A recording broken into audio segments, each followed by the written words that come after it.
রাম কৃষ্ণ শিব সম্বন্ধে। সেই পোস্টকে কেন্দ্র করে কতিপয় কিছু অহিন্দু ছেলে যেটা বিভিন্ন ফেক অ্যাকাউন্ট থেকে তার সেখানে পোস্ট করে এবং বিভিন্ন রকম ক্রিটিসাইজ আমাদের হিন্দু ধর্মকে কলুষিত করবার জন্য নানা ধরনের অপকথা কুকথা তারা প্রচার করে। পরিপ্রেক্ষিতে আমাদের বোনটিও কিছু প্রতিবাদ করাতে আজ প্রায় 250 থেকে 300 মুসলিম ছেলে মেয়েটিকে ধরে নিয়ে মারার জন্য, গলা কেটে দেওয়ার জন্য হামলা করে আজ সন্ধ্যার সময় আসছে। এর প্রতিবাদে আজ পুরো হিন্দু সমাজ এক হয়েছে এবং এর একটি নির্দিষ্ট প্রতিবাদ আমরা চাই।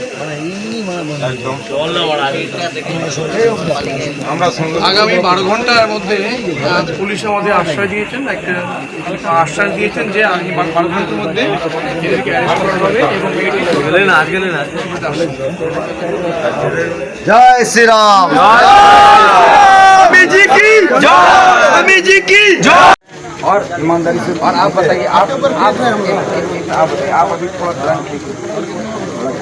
सर मानते हैं आप बताइए हमारे अभी यदि आपका मेडिकल एग्जामिनेशन होगा